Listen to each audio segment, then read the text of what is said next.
Imagine boarding a train during the middle of a world war. You are hungry. Your family is hungry. Food has almost disappeared from the markets. Every day feels uncertain. And somewhere in the distance, rumors spread about villages where people are still growing potatoes, wheat, and vegetables. So you make a choice. A dangerous choice. You climb onto a freight train that was never meant to carry passengers. You tell yourself it is only one journey, only one night, only one train. But what nobody on that train knew was that they were about to become part of one of the strangest disasters in human history. A disaster where the train never crashed, the tracks never broke, no explosion happened, no enemy attack occurred, and yet more than 500 people would be dead before sunrise. This is the story of Train 8017, the forgotten nightmare of Balvano, Italy. March 1944. The Second World War had already transformed Europe into a continent of destruction. Entire cities had been bombed. Millions had lost their homes. Supply chains had collapsed. Food had become more valuable than money. Southern Italy was suffering particularly badly. Many families survived only through black market trading. People traveled from city to city searching for anything they could exchange for food. A coat, a watch, a wedding ring, anything. The railways had become the lifeline of the country. But even the railways were breaking apart under the pressure of war. Coal was scarce. Locomotives were worn out. Tracks were damaged. Schedules meant almost nothing. Yet people kept traveling, because starvation was worse than the risk. On the evening of March 2nd, 1944, a freight train prepared to leave. Its official number was 8017. It was not a passenger train. It was designed to move cargo, but everyone knew the rules no longer mattered. As the train moved through stations and villages, more and more people climbed aboard. Some squeezed into empty freight wagons. Some sat on wooden floors. Others stood wherever they could find space. Entire families boarded together, mothers holding children, young men searching for food, old people hoping for one more chance. Nobody was counting. Nobody was checking tickets. Nobody was asking questions. The train kept filling, and filling, and filling. By midnight, hundreds of people were packed inside. Many were exhausted. Some had not eaten properly for days. Most believed they would reach their destination by morning. Instead, they were slowly moving toward death. The train's route passed through the mountains of southern Italy. The landscape was beautiful but dangerous. Steep slopes, sharp curves, long tunnels cut directly through rock. For steam locomotives, these routes were already difficult under normal conditions. But nothing about 1944 was normal. Because of wartime shortages, the locomotives were burning low-quality coal. The fuel produced far more smoke than usual. Thick smoke, poisonous smoke, smoke loaded with carbon monoxide, an invisible gas that cannot be seen, cannot be smelled, and often cannot be noticed until it is too late. The crew knew the locomotives were struggling, but they had no choice. The train had to keep moving. Shortly after midnight, Train 8017 approached a tunnel known as the Army Tunnel. At first glance, it looked ordinary, just another tunnel on another railway line. But it was almost 2 kilometers long, dark, narrow, poorly ventilated, and built on an uphill slope. The perfect trap. The train entered the tunnel. The engines pushed harder. Steam filled the air. Metal wheels fought for grip against damp rails. The locomotives groaned under the enormous weight. Passengers inside the wagons felt the train slowing down. A few people looked around. Some were worried. Most were too tired to care. Then something happened. The wheels began slipping. The heavy train lost momentum. The engines tried to recover. The drivers increased power. More smoke, more pressure, more noise. But the train kept slowing, until finally it stopped. Completely, deep inside the tunnel. At first nobody panicked. Trains stopped all the time during the war. Delays were normal. People waited. Some talked quietly. Others tried to sleep. The crew worked desperately to restart the train. The engineers opened the throttles. The locomotives roared. Black smoke blasted into the tunnel. The wheels spun, but the train refused to move. Every failed attempt made the situation worse. Every second pumped more toxic gas into the confined space. The tunnel slowly became a giant chamber of poison. Yet almost nobody realized what was happening. That is what makes carbon monoxide so terrifying. It doesn't attack with pain. It doesn't create panic. It doesn't announce itself. Instead, it quietly replaces oxygen. The first symptoms are subtle.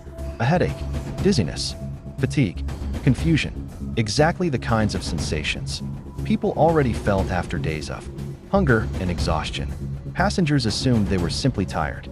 Some leaned against wooden walls. Others closed their eyes. Children slept beside their parents. People drifted into unconsciousness without understanding why. Inside the locomotive, conditions were becoming catastrophic. The drivers struggled to breathe. Their vision blurred. Their reactions slowed. One engineer attempted to reverse the train, but before he could complete the maneuver, he collapsed. The crew members began falling one after another. The people responsible for saving the train were becoming victims themselves. Meanwhile, hundreds of passengers remained trapped behind them. The darkness grew heavier. The smoke grew thicker. The silence grew deeper. One by one, entire wagons stopped moving, not because passengers had fallen asleep, because they were dying. Outside the tunnel, nobody knew the scale of the disaster unfolding underground. Hours passed. The train never arrived at the next station. At first, railway workers assumed it was another wartime delay. Nothing unusual. Delays happened constantly. But eventually concern began to grow. Where was train 8017? Why had nobody heard from the crew? Why had the train vanished? The answers waited inside the tunnel, and they were more horrifying than anyone could imagine. As dawn approached, a railway worker began moving toward the tunnel to investigate.